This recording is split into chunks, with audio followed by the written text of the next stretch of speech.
So finally, some big news for Throne and Liberty updates. The Korean server just got its update details for a massive update coming tonight. And this brings with it actual combat logs with in-game DPS meter, where you can see full breakdowns of your damage. We're also finally getting rune presets. So your setup of runes will now be tied to your gear setup rather than the actual items. So you can have an entirely different setup for PvE and PvP and all different sorts of builds.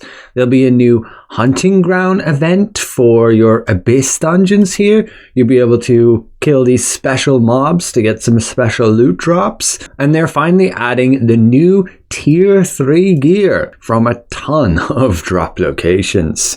Those of you housing enthusiasts will be happy to know you'll be able to actually dye your furniture now to make everything match a whole lot better to a theme that you wish. And they're doing it very well, so that if you dye something, you can move it around and you can even put it in storage, move it to a different house, and it will preserve what you dyed it to. You will also be able to make hair dye. You'll be able to access your house settings via a menu. And they're adding furniture based on Queen Belandir. Artifacts is getting a bit of an update, but not as we really expected.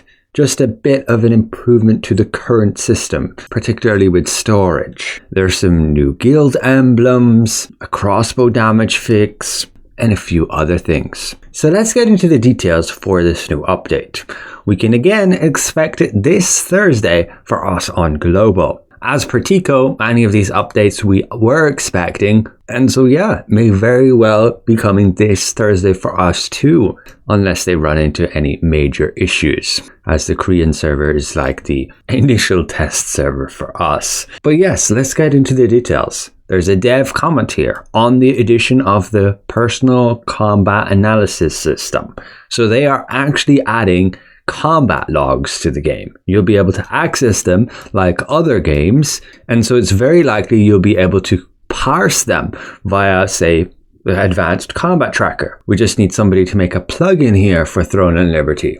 But it might not be needed if the in-game combat tracker is good. It should be able to display your real-time DPS along with a breakdown of your abilities, how much damage, hit rate, things like that. They state here the headings are timestamp, log type, skill name, skill ID, damage, critical hit, heavy hit, hit type, caster name, and target name. For now, they do say it's just going to be damage, but in the future, they plan to add other capabilities, probably for healing, damage received, and things like that. And with there being combat logs, we may very well be able to see the data of other players, of NPCs, when we parse that data in, again, something like ACT if we create a plugin. It does say it collects a wider range of combat data and saves it to the file.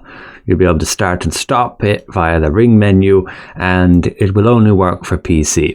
And it may cause performance issues when you use it for extended periods. So pretty exciting stuff for try-hard PvE players. You should properly be able to see your character's performance and what abilities are actually useful, which is better, and that should help you be able to make decisions based on which abilities actually improve your damage best. But then looking at rune presets, as we mentioned earlier, they're now going to disconnect your runes from your gear. So it's no longer going to require you to unlock slots specific to gear. You're just going to have it tied to your actual gear setups. So you have your different presets here, and each one should have its own unique setup of runes that you can create, which is huge quality of life for build diversity.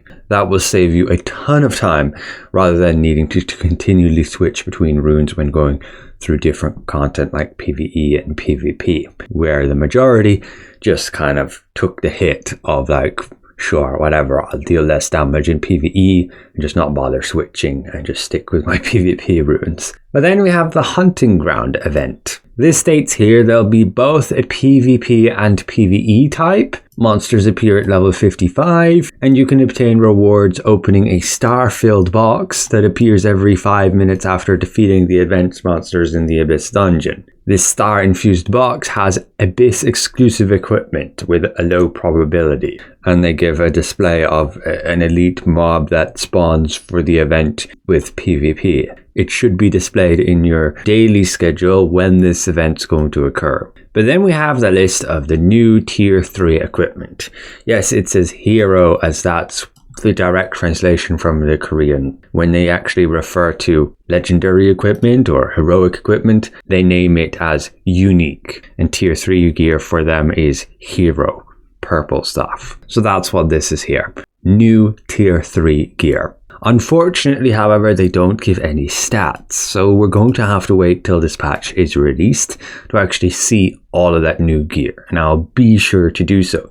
But they do go over where all of this stuff's going to come from, even from Balandir here, from the Hunting Ground event, from Tevent, defeating mobs in Sanctum of Desire, Temple of Truth, Crimson. So they seem to be reviving a bit those older Abyss dungeons, as they should now have Tier 3 gear drops.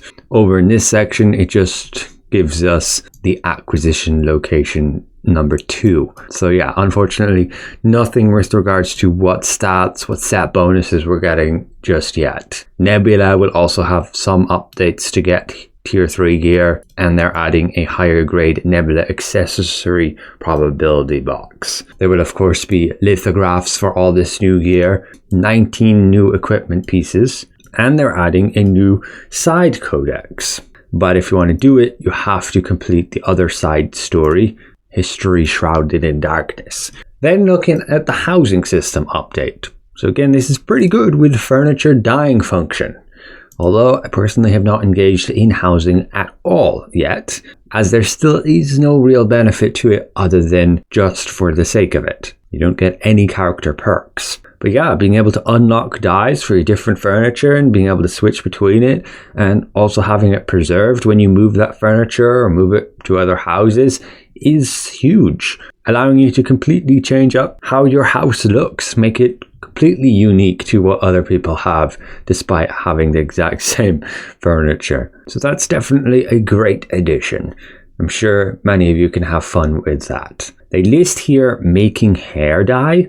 I don't know if this is actually dye for your hair, like your character's hair, or what that really is. And yeah, then the ability to navigate to your private house via the main menu to check your settings, rather than having to actually enter your house. And there's a furniture storage feature for furniture that is not used for decorating your home. You need to get to 7,800 total points. Moving that furniture is free.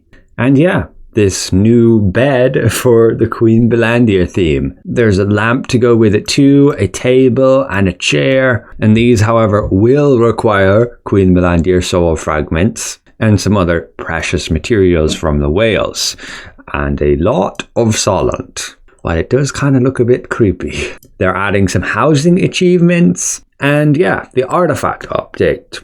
So they'll be increasing our inventory from 300 to 1,000, increasing the amount of artifacts we get through the material transmutation, and adding filters for the amount of stars on those artifacts, along with some other ones here as well.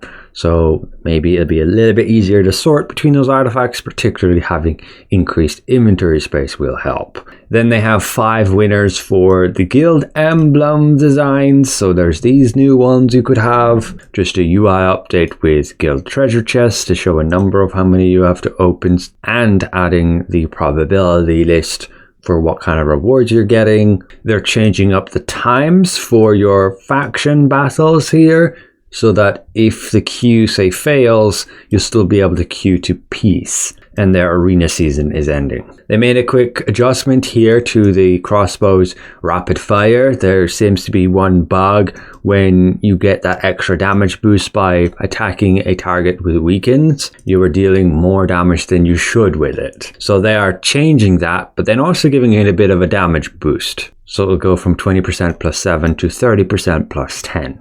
But yeah, fixing that bug where you were getting a lot more damage than intended. So it should like be a nerf in most cases. They're making some slight adjustments for Battlefield, Battlegrounds, for their time and schedules. This may not apply to us at all. And the lower dungeon queues will not need role selection anymore, which is fine. At this point, we've power creeped these dungeons so much that we can just blast through them even if we're just all DPS. They're making some slight updates to morphs, so you should morph more instantly with dash morphs and swimming morphs, like with gliding morphs. And you can now have a bunch randomly selected up to 10, where whenever you morph, you would change into that different one, which is nice. You can select your favorite ones and add them to a pool, and you will randomly switch between them. Also, when you go to log out and an item's going to expire, it will now actually warn you if it has less than 24 hours remaining. That is huge quality of life improvement. And our life skill bag gets increased by 20 spaces. Just some bug fixes here, like character movement, matchmaking, battlefield ranking, and so on. In terms of their new promotion items, they're getting this bundle in Korea. They're adding furniture dye and the new Archboss wallpaper and flooring for Queen Belandir. It's very likely at some point they'll add one for Tevent as well. But yeah, that's it for the update details. Definitely looking forward to that DPS meter, being able to do a ton of more comprehensive tests. And otherwise, I'm very interested to see what kind of bonuses this new tier 3 is going to give. And there's quite a lot of it. 19 new pieces probably means 3 new gear sets with 4 cloaks. And looking at the other things Tico said, yeah, everything seems to be coming with this update that's expected this December, other than, yes, the Christmas event, which should be like a week later or something. So I'll be sure to let you know everything about that new gear as soon as it's released later today in EU, probably tomorrow morning. So thanks all for watching. A special thank you to all my channel members for your added support, and we'll see you guys around. Goodbye for now.